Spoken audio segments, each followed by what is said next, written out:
All right, ladies and gentlemen, it is your favorite Dark Sorcerer here, Michael Hyson, aka Angelus, son of Abaddon. And tonight, I'd like to discuss a topic that is well known in many religious factions, um, basically world over. Okay. And it's a topic that a lot of people really don't want to get into, or they're too afraid to get into. So I am recording this on two different channels. Okay. On one hand, I've got Dark Sorcery going, and on the other, my own personal account. And the one on my own personal account, I have set up for all ages. It's kid friendly. So those of you coming on to my channel for this series, the sorcery series, I ask you keep your comments and your language to, well, let's just say respectful, okay? Because it is kid friendly, all right? Um, outside of that,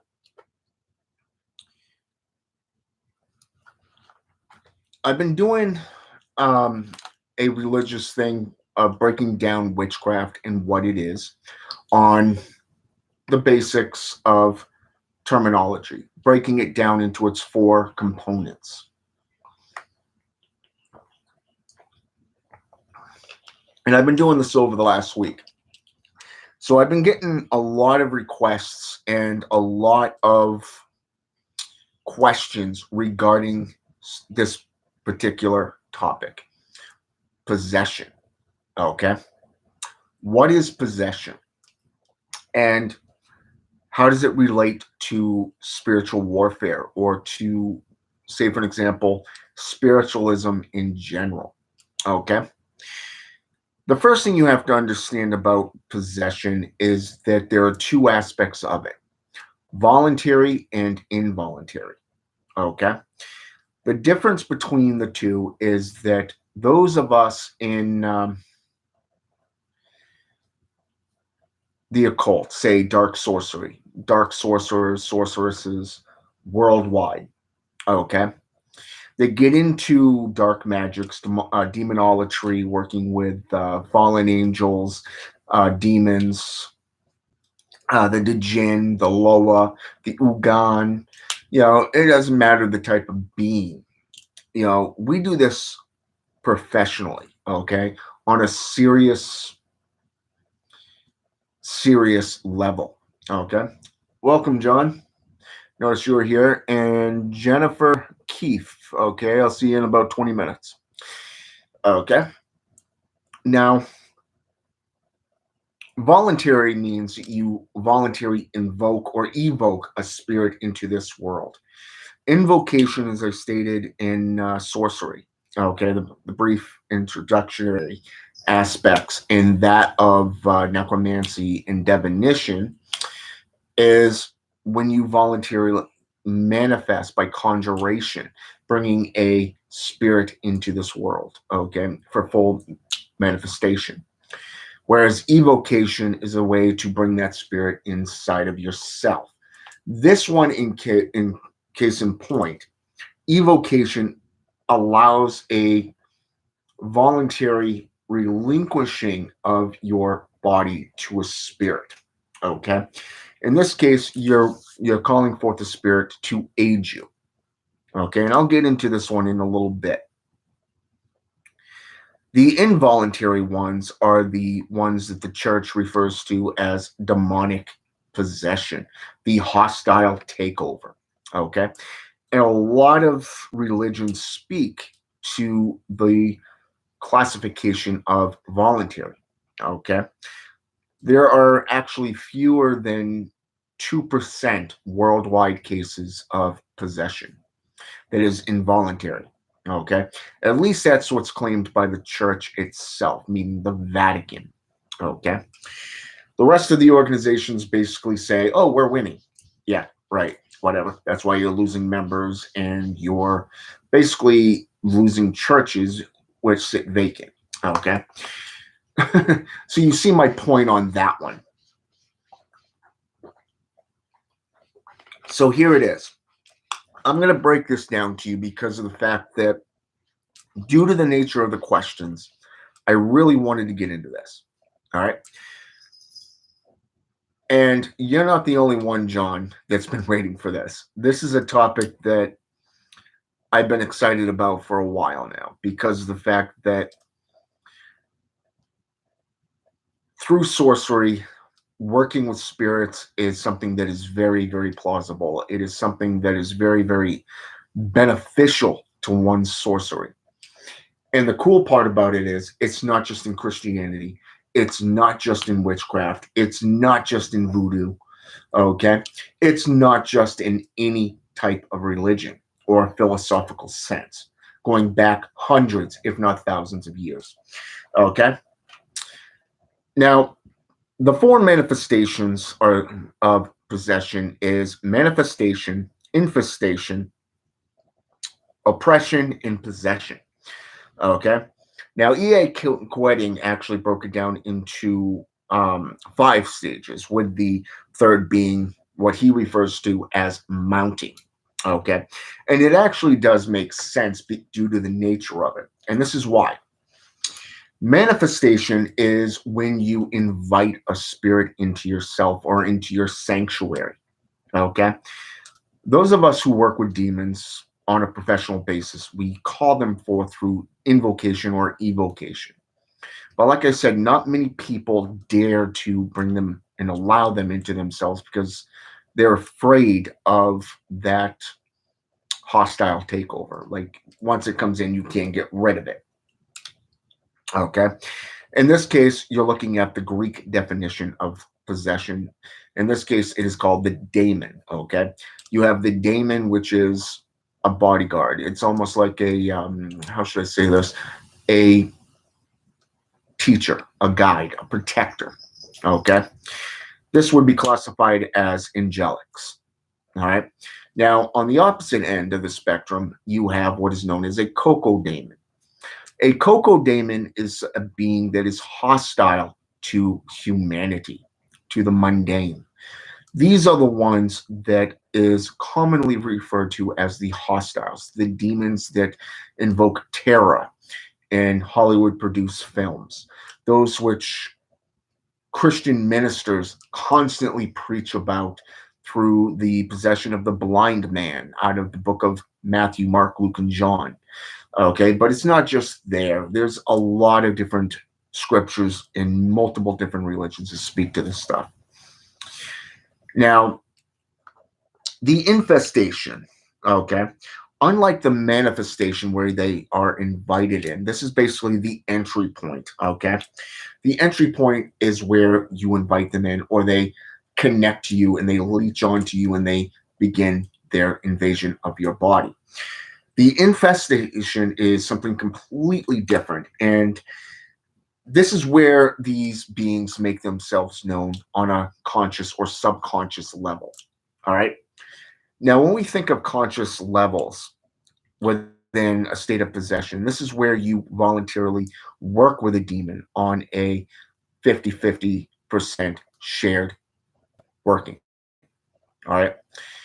Here, this being is making itself known so that you can hear it, you can see it, you can commune with it in the same conscious mind state. All right. The oppression or the mounting, as E.A. Quetting put it, are two different things. If we go with E.A. Quetting's perspective, especially on this topic,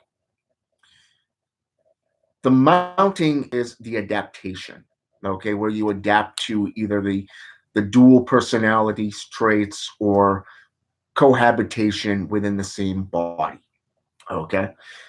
Whereas oppression is the tactics that are, I guess you can call it destructive nature, okay?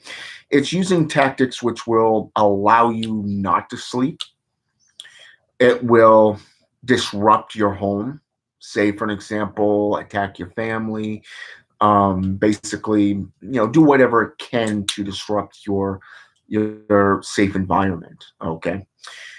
And whereas On the other end of the spectrum, as I said, if you voluntarily invite them in, you work with them on a professional level, building up that relationship.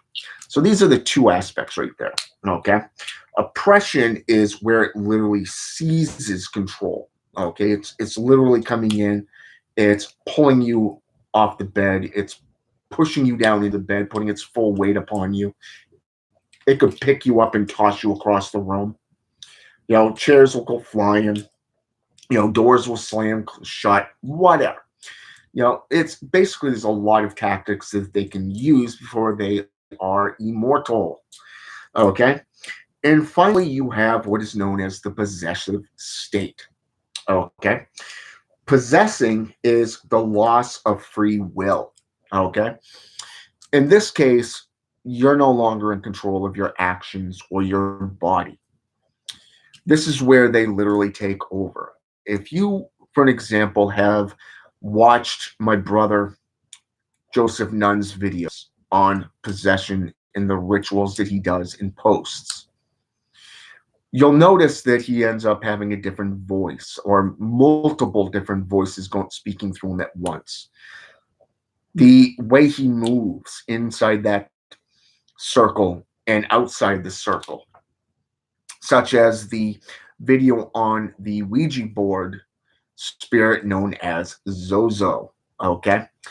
Zozo is the manifestation that is known in the Ouija board movies, but more so, has become a demonic entity that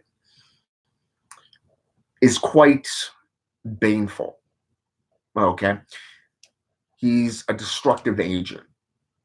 This particular being, he actually, over a 3-night evocation working, brought forth and manifested Zozo. And he got this on film, which is the awesome part. Okay. But how do we know if these things are real? Okay. How do we know if they're fake? If you take, say, for example, some of these exorcists out there, people who talk about possessions from a Christian point of view, when we look at, say, for an example, let's say, for an example, they are, let's say they're praying. Okay. There's a little thing that they have, which is called intercessory prayer, intermediary prayer, intercessing prayer. Okay. In this case, they're praying to their God. And all of a sudden they reach that one level. It's like you go 50% of the way, and then all of a sudden that God takes over and takes you the rest of the way. Okay. They start speaking in tongues. They start jumping up and down, hooting, hollering, and chasing each other, running around the pews, stuff like that. That is a state of possession. Okay. When you get into voodoo, okay, specifically that of Haitian voodoo, the Bokor, okay, who call upon their gods, their Loa, okay, even traditional Haitian voodoo or voodoo in general, when they pray to the Loa, if they're willing to be opened up to these beings, the Loa will possess them and come through them and do weird things. For an example, if you go underneath YouTube and you type in voodoo possessions, you're going to come up with a lot of different videos just on that topic. Okay. A lot of topics. All right. Now, one guy got possessed by his Loa. Okay. And this was a death Loa. Okay. Which I found very interesting because he ended up eating glass, started moving around and laying on graveyards, Colosseum type coffins. Okay. Kind of like what they have down in Louisiana. Okay. Because their graves are above ground because underground is nothing but liquefied. Okay. Which is why they always have floods down that way. Okay. Voodoo is the same thing as, say, Santa Morte, most holy death, Saint Death. Okay. In this case, a lot of people tend to do weird things when calling upon her.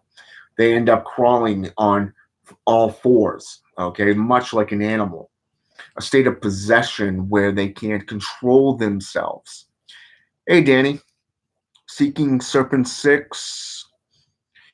Okay, so these people, when they become obsessed or they become possessed within a state of being taken over, they are literally unharmed. When we get into Palo Mayumbi down in South America, okay, we go into Cuban or Haitian traditions of African traditions working with Loa or the Ugan. There are instances where skin is impaled by spikes. Okay, I'm talking these long rods. Okay, and yet there's no markings left on them once they pierced the flesh. It is the Loa's way of protecting you. Okay, anybody who's been demonically possessed, they can jump off a building. They can fall off a chair, and the demon will catch them or stop them and prevent them from falling the rest of the way. If somebody's attacking, that they become almost indestructible from our perspective. These are all signs and methods of possession. Arcane languages, superhuman strength, anger or repulsion from certain relics.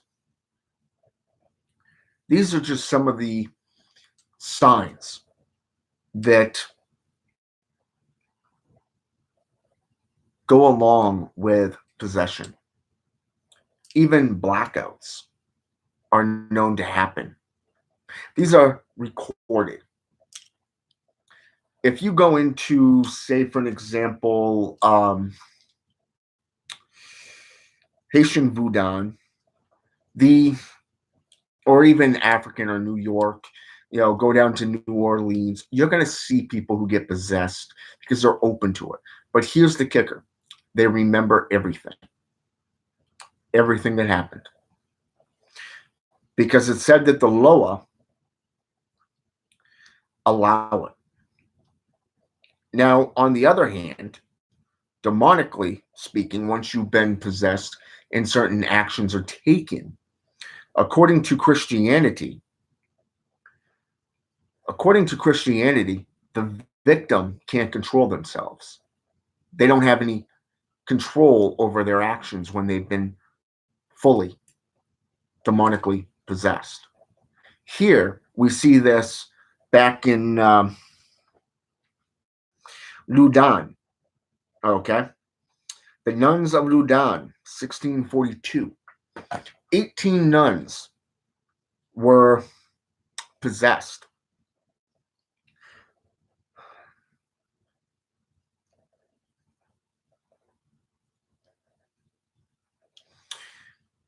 Two priests were said to have performed a ritual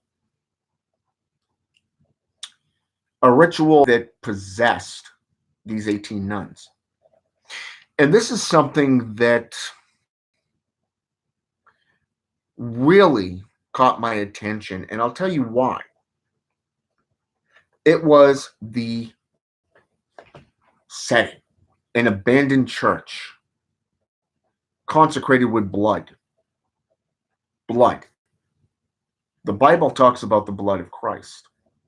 But yet, and that's just in the New Testament. If you go into the past, about 400 years prior, the Old Testament, the book of Leviticus. Okay? And I'm going to bring this up real fast, and I want you to pay attention to it. All right? I'm going to Google this real fast because I don't have the Bible sitting in front of me at the moment.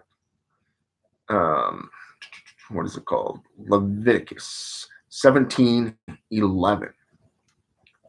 Okay. All right.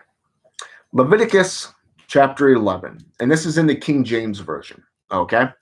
For the life of the flesh is in the blood, and I have given it to you upon the altar to make an atonement for your souls. For it is the blood that maketh the atonement for the soul. Okay.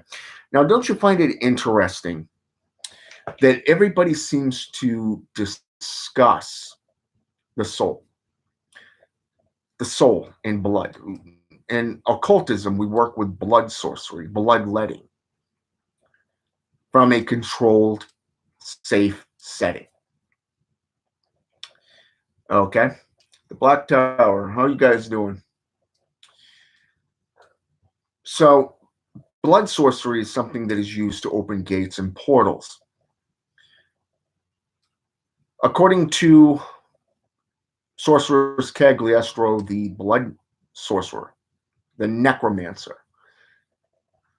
wiping your blood on a black scrying mirror, be it either animal blood or human blood, is opening that gate, that portal, so that you can go into the spirit realm, working with the spirits.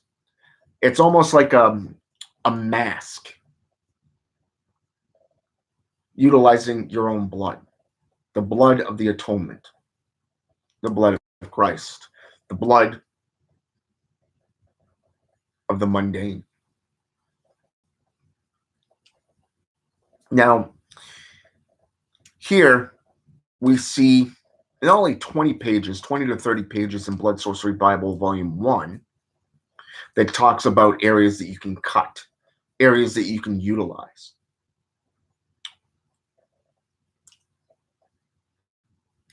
But the living is not meant to be amongst the dead, the damned, be it celestial, be it shadow, be it spiritual. The living, according to Sorcerer's Cagliostro, is not meant to be there. So if they detect a living member there, they'll attack. But yet in Voodoo or Voodooism, Quimbanda, it's ancestral. It's literally an ancestral working, where you work with your ancestors, you work with the Loa of the different varieties. And a lot of the times, when you hear the term gate or portal, you'll go through Papa Legba, the gate opener. Now, in much of the same way as Santa Morte, you're able to transgress into other Loa, other realms, other dimensions. But how does the flesh come into it? Well, look at the animal sacrificing in the old days, even today. There are videos where dogs have their heads cut off very quickly, ending their life. The blood placed over the Naganga, the altar. Black magicians will utilize their own blood to do this because it's more personalized. Whereas the flesh, according to the Old Testament, is placed on the bonfire, the entrails placed on the altar, and the blood placed in urns. And as the carcass is burning, according to the book of Leviticus, the book of the law, this smell entices the god, literally entices, arouses.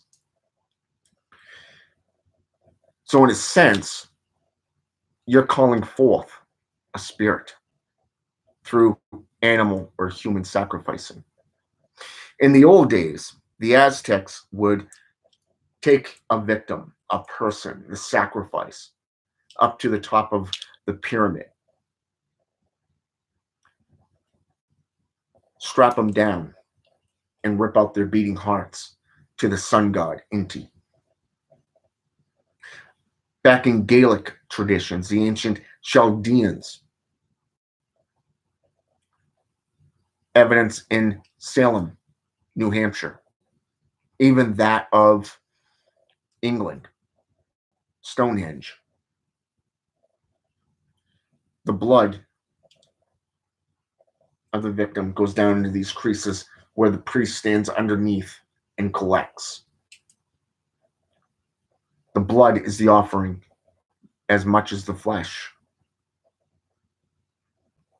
In shamanism, over 1,000 years ago, shamanism and necromancy were the exact same. They were associated with spiritualism.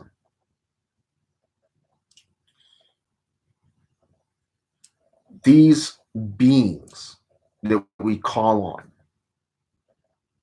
it is said that a necromancer and a shaman live between two realms, the land of the dead and that of the land of the living.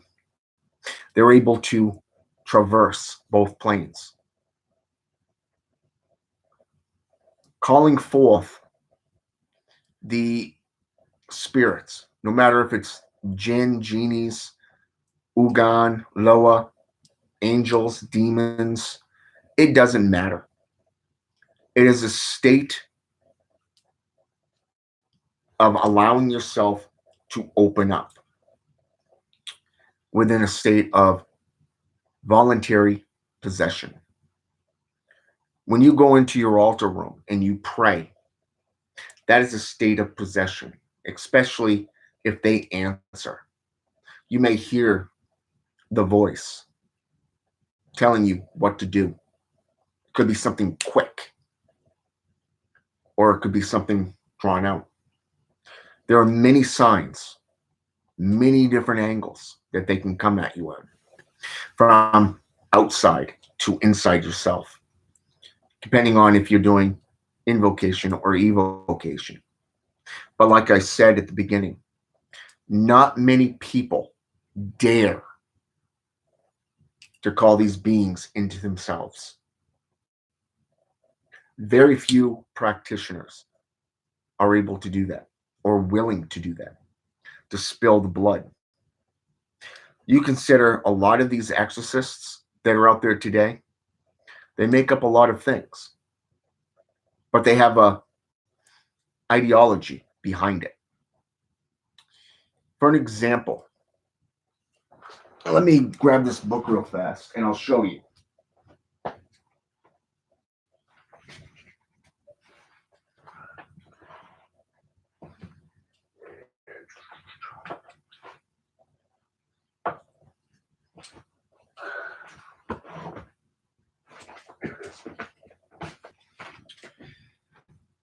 Okay.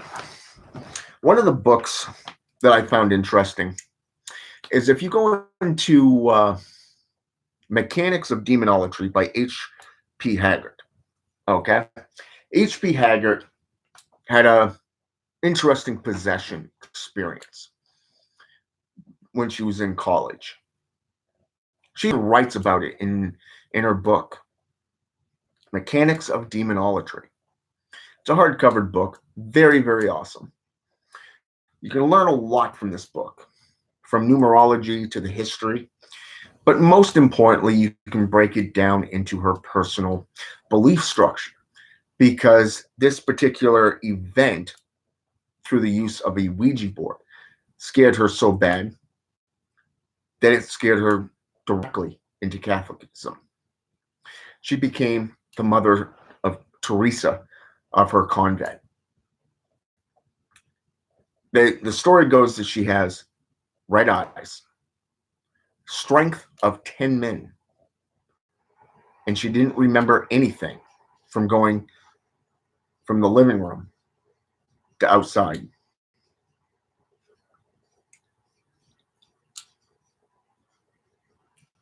Interesting how that went, right? But what about the psychological issues? What about the psychological? A lot of people would fake being possessed. I've seen this firsthand. I've gone to churches, I've gone to coven meetings, I've gone to Sabbats, I've gone to equinoxes, I've even gone to events put on by voodoo practitioners. And I've seen a lot of fakes, people who pretend to get into something when they don't have a freaking clue of what they're doing. And I've talked to some of these higher ups, and they're like, "Oh, these people are fresh into this. They're newcomers. It's their first time being to one of these." And it's like, okay, then why are they acting the way they are? Well, it wasn't until I got my hands on demonic possession, understanding the phenomena of evil possession of the human body by Maximilian Chalet de Very. Okay, and this is what it looks like. It's just a quick little pamphlet. Notice, not that big. It is a total of probably, I'd say probably maybe 50 pages, if that. It's just a quick little PDF. But it is an interesting metaphysical book. And I'll tell you why. It studies the mind, okay? The states from medical diagnosis, such as schizophrenia. Even the Catholics have mastered this. This is why they don't authorize exorcisms like they used to, because of the strain and the turmoil the body goes through. A lot of people used to, and probably still do, pretend to be possessed, whereas other cases truly are. Anton Zandelavay had an interview with a Catholic. And this Catholic, real exorcist, Bob Larson, kept going at him, wouldn't let him answer a question. You see it again when he interviewed Zena LaVey and Nicholas Schreck, basically forcing the issues, but not allowing the answers. You see the satanic panic, where everything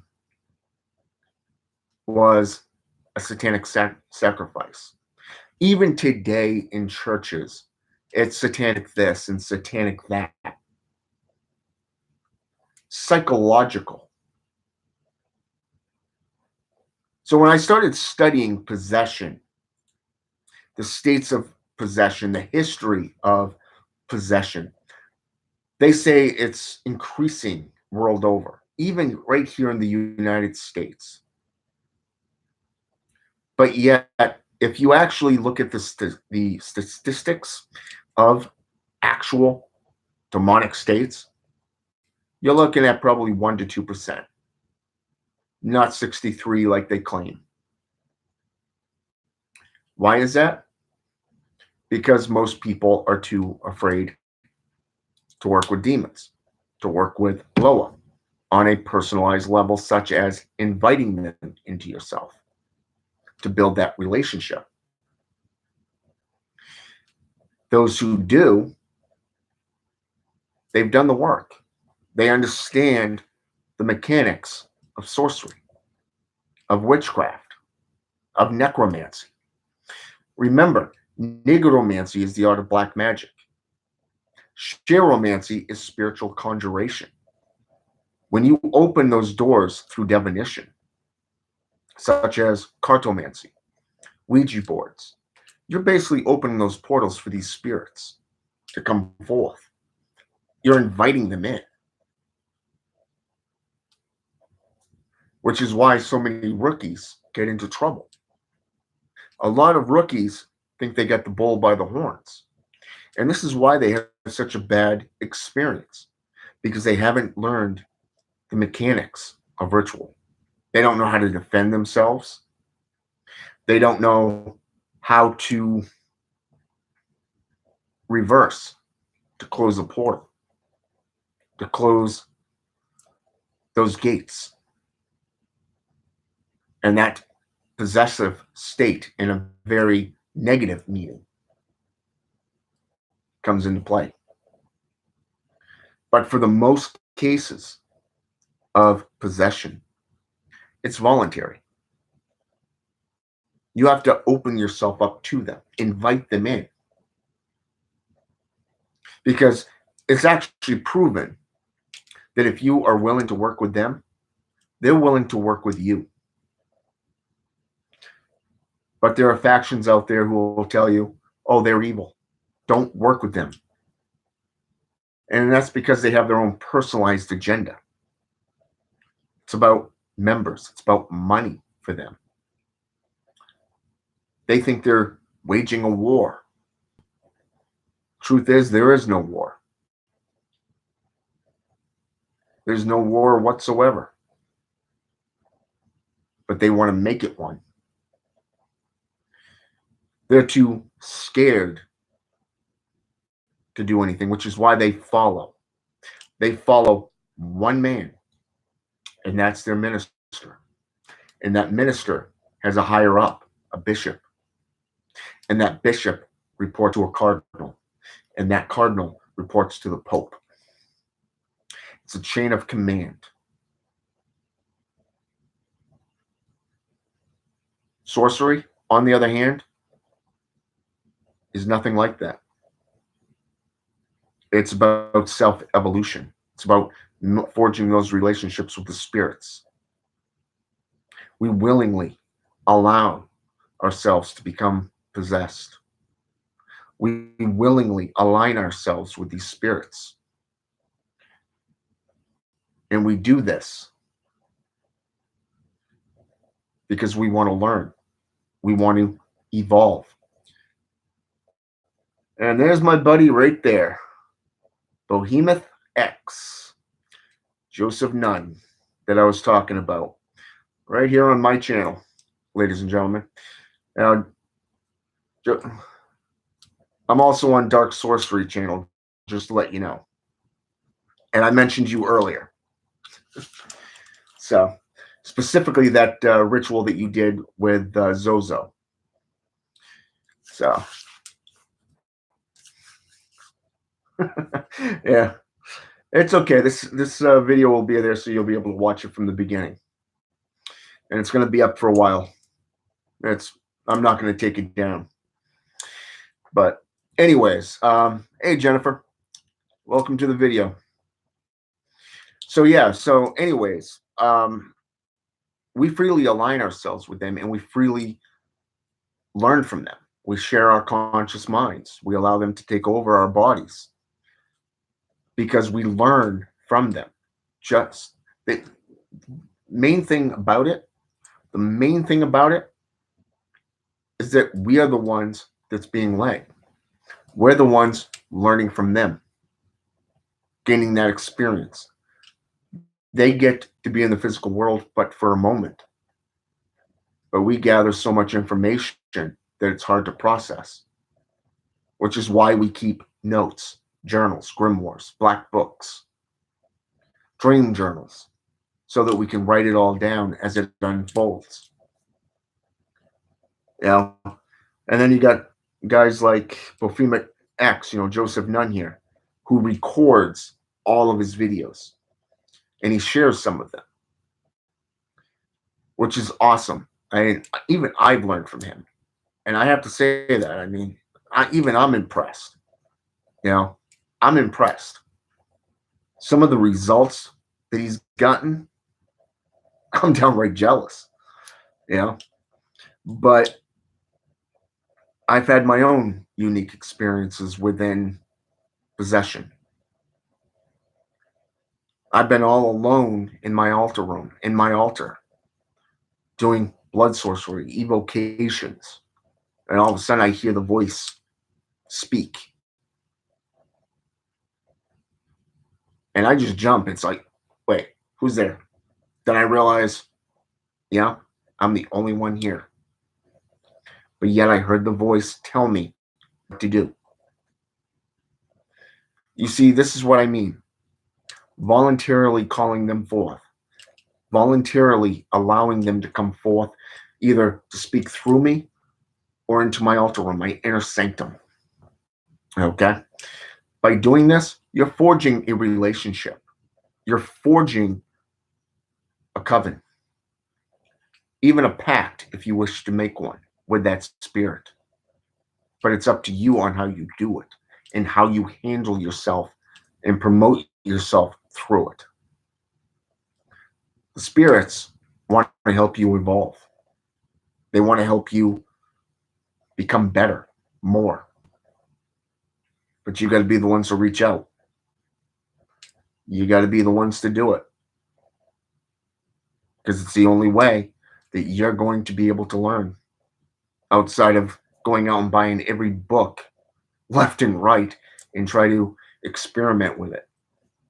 Eventually, you're going to get into it on a serious basis and you're going to want to learn from a spirit. You may not think so right now, but trust me, when you have that first spiritual encounter, you're not going to know what to do because it's going to take you by surprise. It's going to leave you wondering what just happened. Why me? You're going to be asking all sorts of questions. How do I know this? Because it happened to me. When I was 5 years old, I was visited by Lucifer himself. 5 years old. Appeared, bright light. Didn't meet him again until 20 years ago when I sought him out. 10 years ago, I was living on the streets down in Tucson, Arizona. I was really in a bad way. Basically, I lost a lot of things and was looking to end it. I literally, around 1, 2 o'clock in the morning, started yelling out in the middle of the street. I even tried laying down in the street. But here's the kicker.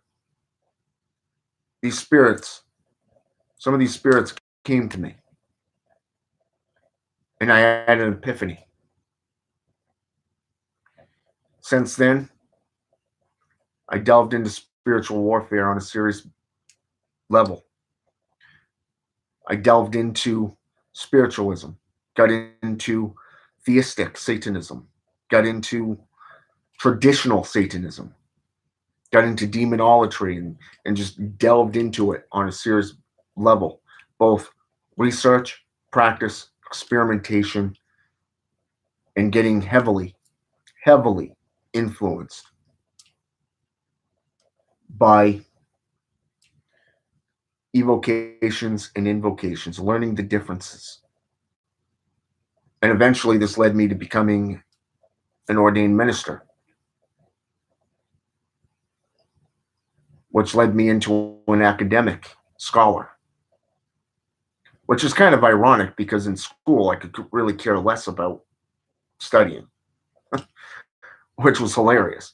So to see me now, the growth is undeniable. And a lot of this is done through spiritualism, working with spirits, working with these entities, letting them guide me, teach me. I'm pretty sure Behemoth here would tell you the exact same thing. Even John Saunders. We've all had our own unique experiences dealing with demons, angels, Loa, Ulgan, the Jinn, and we continue on.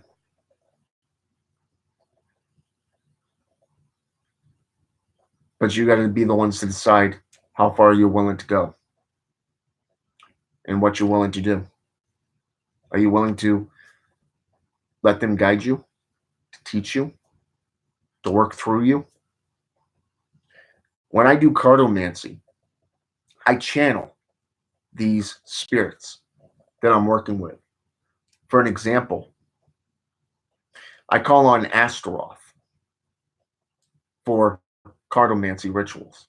And I always make it the plea that if you can't come, to send one of your ministers in the place. And I always use my client's name, or I use the term an open reading so that it will speak to multiple different people. And basically, what this means is I'm making myself into a conduit for these spirits to channel and to work through. Shuffling the cards, displaying the cards, and all I have to do is interpret them. This is spiritualism. This is what it means for a possessive state, for these spirits to work through you. They're portals, they're gates. Even through working within a circle of power, a pentagram. Doesn't matter if you're indoors or outdoors. If you're willing to do it, awesome.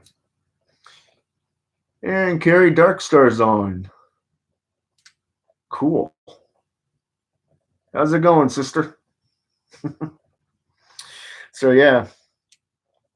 So basically, if we break down the term possession and we look at every single religion and philosophy and practice out there for the last 1,000 years or even 2,000 years, we can see the same 4 to 5, understandably,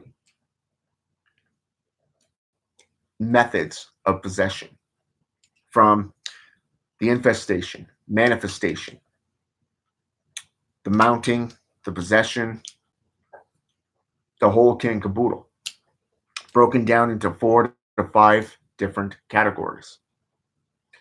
It doesn't matter what religion, what philosophy. If you go into the Grand Grimoire, it said that you have a rod of power. You have to threaten a being into submission. If we go into the Red Book of Appin, we're dealing with the wizard denying the church 3 times. If we go into Doctrine and Ritual by Eliphas Levi, we see his ritual that took place over a 3-day time, where a spirit appeared in front of him through an invocation. Spirit moved to be beside him.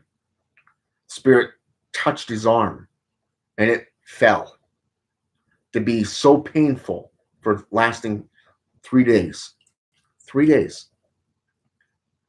So painful and weak that he couldn't move it. We get into any form of ritual working, no matter what the grimoire, calling forth any of these beings.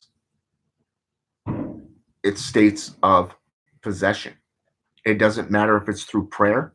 It doesn't matter if it's through possession, ritual, ceremonial. It doesn't matter. It's all there as a form of possession. So I hope that this has been enlightening. I hope it's been educational. I want to thank all of you who have come to participate in this. And you can always hit me up on Facebook Messenger or even here on my channel. Okay. Unless it's Dark Sorcery, then that's Alfredo Martinez's channel. It's his group. I'm just a admin, and teacher and guide. But either way, I'm a teacher, spiritual leader, and I'll always be there to answer questions. Okay? And you're welcome, Amy K. And you're not the only one that loves this path of dark sorcery.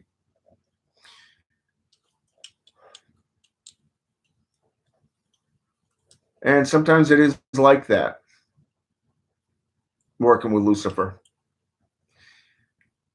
You're welcome, Carrie. And with that said, I'm out, and I'll see you back here tomorrow. All right. Have a good night, and until next time, enjoy.